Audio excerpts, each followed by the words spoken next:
Olá pessoas, meu nome é Rafael Moraes e eu vou falar nesse vídeo sobre o Twitch TV e sobre streaming de vídeo. Esse vídeo é meu trabalho final da disciplina de multimídia do curso de Engenharia Elétrica da UFMG. A minha proposta com esse vídeo é falar sobre o Twitch TV nos seguintes aspectos: o que é, para que serve, como se usa e principalmente como funciona. Como essa parte de como funciona não é muito clara no que diz respeito ao Twitch TV especificamente, quando eu for explicar essa parte, eu irei explicar como funciona o streaming de vídeo de uma forma mais genérica. Daí vocês poderão estender os conceitos e ter uma noção de como o Twitch TV funciona, ok? Antes de começar, uma pequena observação. A pronúncia original é Twitch TV, mas aqui eu vou adotar a pronúncia portuguesada, Twitch TV, que apesar de não ser a correta, é a que muita gente adota, beleza? Bem, antes de falar do Twitch, eu quero falar rapidinho sobre o Justin TV. Porque, na verdade, o Twitch surgiu como um spin-off, ou seja, ele derivou do Justin TV. O Justin TV era uma plataforma genérica de streaming que exibia vários canais com coisas interessantes, como esportes, música, animais, tecnologia, celebridades, entretenimento em geral. Como se fosse uma televisão que você escolhia melhor o que você queria ver. Mais tarde, o Justin TV começou a permitir que vários usuários registrados tivessem canais na plataforma e que qualquer pessoa poderia assistir sem necessidade de registro, inclusive. É claro que havia regras. Por exemplo, canais com conteúdo considerado potencialmente ofensivo era permitido apenas para usuários registrados maiores de 18 anos. E havia proibições, é claro, tipo coisas como difamação, pornografia, violação de direitos autorais e apologia ao crime eram proibidos nos termos de uso. O que infelizmente não evitou que coisas desagradáveis acontecessem. O caso mais marcante, que inclusive foi notícia no New York Times, foi o do jovem Abraham Biggs, que em 2008 cometeu suicídio ao vivo no Justin TV por overdose de drogas. Tenso, né? Bem, como eu disse, o Justin TV deu origem ao Twitch TV, como um spin-off focado apenas em jogos de videogame. O que eu acho que muita gente não esperava é que o Twitch, mesmo sendo uma plataforma só para videogame, fez um grande sucesso, mais do que o próprio Justin TV. Tanto que em 2014, o Justin TV foi oficialmente desativado e o Twitch TV foi comprado pela Amazon. Então, depois desse breve histórico, agora sim, vamos falar sobre o Twitch TV, apesar que eu já expliquei algumas coisas. O Twitch TV é uma plataforma de streaming de vídeo focada em jogos de videogame, onde vários usuários fazem broadcast enquanto jogam e também são exibidos grandes campeonatos de jogos eletrônicos. Além do streaming, os canais também possuem um chat, onde os espectadores podem comentar durante a transmissão do vídeo. O sucesso do Twitch TV se deve a um aspecto interessante sobre os jogos eletrônicos. Atualmente, existe um público para isso tão grande que isso se tornou uma profissão. Hoje existem gamers, ou seja, jogadores de videogame profissionais que são inclusive patrocinados para competir em campeonatos, tal como nos esportes tradicionais. Ou seja, hoje vários jogos eletrônicos são considerados esportes, daí a criação do termo eSports para denominar essa atividade, que pode ser traduzido como esportes eletrônicos. Muita gente é contra essa ideia de ser considerado esporte, mas talvez a única diferença entre os esportes e os esportes tradicionais é em relação ao esforço físico, que nos esportes é quase nulo, exigindo mais esforço intelectual. Mas assim como nos esportes tradicionais, esportes exigem competência, treino, trabalho em equipe no caso de jogos em grupo e, principalmente, existe um público-alvo muito grande para isso e tende a crescer ainda mais. Bem, eu meio que já expliquei o que é e para que serve o Twitch TV. Agora eu vou explicar um pouco sobre como se usa. No caso, existem dois tipos de usuário, os que fazem streaming e os que assistem. Para aqueles que querem só assistir, basta acessar o site www.twitch.tv. ou baixar o aplicativo para dispositivos móveis, disponível para Android na Play Store ou para iOS na Apple Store. O registro de uma conta não é obrigatório para quem assiste, mas é necessário caso você queira acessar algumas funcionalidades, como participar do chat, por exemplo. Para quem quer fazer streaming, basta criar uma conta, habilitá-la para fazer broadcast e ter um bom computador juntamente com algum software para broadcast.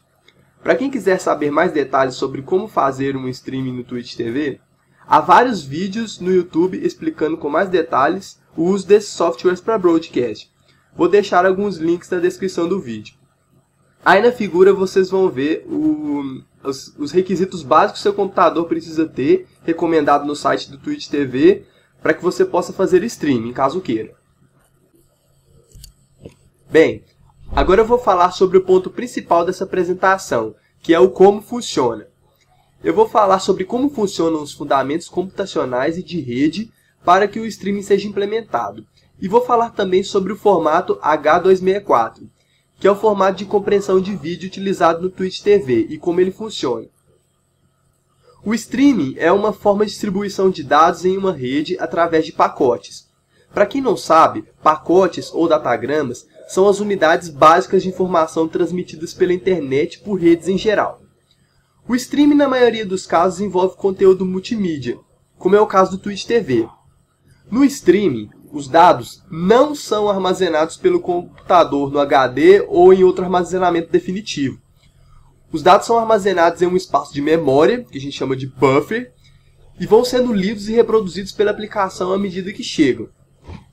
Essa figura que eu estou mostrando agora ilustra bem como funciona a transmissão de dados, não só de streaming, mas de uma maneira mais geral, e eu vou explicar à medida que eu for introduzindo os conceitos. Primeiramente, é preciso entender que a eficiência na transmissão de dados se deve principalmente a dois fatores: taxa de transmissão e compressão de dados. Eu vou falar sobre compressão de dados mais adiante. A taxa de transmissão depende basicamente da qualidade da sua conexão com a internet, o que tem a ver não só com a qualidade de serviço de seu provedor, como também depende do tráfego de dados na rede como um todo. Durante a transmissão de dados, vários fatores podem provocar atrasos e, portanto, provocam oscilações na taxa de recepção de dados. Mas aí você pode se perguntar, se a recepção de dados oscila, como o streaming funciona bem como se não houvesse essas oscilações? É aí que entra isso que está sendo mostrado na figura. Observe que o eixo X representa o tempo e o eixo Y representa o fluxo de dados, desde a transmissão pelo servidor até a reprodução. A linha azul representa a recepção dos pacotes pela placa de rede do seu computador. Veja que a recepção pode oscilar. O que ocorre no streaming é que, à medida que seu computador recebe os dados, eles são primeiramente armazenados no buffer, para só depois de um intervalo de tempo serem lidos e reproduzidos no formato multimídia. Ah, mas às vezes acontece de dar o famoso lag ou o vídeo travar, não é? Por que isso acontece? Repare que a recepção de pacotes pode atrasar muito a ponto de a reprodução esgotar o buffer ou não haverem mais dados para serem lidos. Daí o vídeo dá lag ou pode até mesmo travar. Essa dinâmica ocorre não só no streaming, mas também em outras aplicações, como os próprios jogos online, por exemplo. Agora sim, vamos falar um pouco sobre a compressão de dados, mais precisamente sobre o formato de compressão de vídeo utilizado pelo Twitch TV, que é o H264. A compressão de vídeo permite reduzir a quantidade de dados necessária para representar vídeos digitais, diminuindo os custos de transmissão e armazenamento. Daí a sua importância não só para o streaming de vídeo, como também para diversas outras aplicações que envolvem transmissão de vídeo ou armazenamento de vídeo de alta qualidade. Além do streaming de vídeo no Twitch TV, outras aplicações importantes que usam o H264 são HD DVD, Blu-ray, TV digital HD e videoconferência. Bom, todo sinal de vídeo consiste de uma sequência de quadros amostrados temporalmente, que quando reproduzidos geram a ilusão de movimento. Em um sinal de vídeo digital, esses quadros passam também por uma amostragem espacial, na qual cada amostra representa uma determinada intensidade de brilho ou de cor. Feita a amostragem desses quadros, o sinal de vídeo passa agora para o processo de compressão ou codificação. Existem dois tipos de compressão: sem perdas e com perdas. Na compressão sem perdas, o sinal decodificado é idêntico ao original, mas em geral as técnicas de compressão sem perda só conseguem compactar os dados em 2 ou 3 vezes, ou seja, reduzir os dados mais ou menos à metade ou a 1/3 do original. Já na compressão com perdas, há uma degradação do sinal, o que a gente chama de distorção. Mas a compressão com perdas pode ser feita com uma distorção aceitável e conseguindo compactar os dados a uma taxa até 100 vezes menor. E como algumas distorções podem ser imperceptíveis ao olho humano ou até mesmo toleradas, a compressão com perdas é a mais usada e a mais difundida, e esse é o tipo de compressão feito pelo H264. Bem, eu não vou entrar em muitos detalhes sobre a codificação H264 porque ele possui uma codificação bastante complexa e envolve uma série de operações matemáticas complicadas. Para quem quiser saber mais sobre como funciona, sobre os detalhes do H264, tem informações na Wikipédia e em outros lugares na internet. Mas eu vou explicar algumas características. O H264 possui vários perfis ou formas de configuração, dependendo de cada aplicação. O HD-DVD e o Blu-ray, por exemplo, utilizam um perfil chamado High Profile, que é ideal para broadcast e armazenamento de alta definição. No nosso caso, que é o de streaming de vídeo, o perfil utilizado é outro, que é o Extended Profile, pois esse perfil possui uma altíssima taxa de compressão e ainda por cima alguns truques extras que tornam esse perfil robusto no caso de perda de dados ou se houver necessidade de troca de servidor. E tudo isso torna a transmissão mais eficiente e faz com que o streaming funcione bem. Além desses perfis, o H264 possui também o que chamam de níveis. Esses níveis têm a ver com um conjunto de restrições que indicam como deve ser o grau de desempenho de um decodificador necessário para um determinado perfil. Essas restrições têm a ver principalmente com a resolução máxima de imagem, taxa de quadros e taxa de bits, tanto na codificação como na decodificação.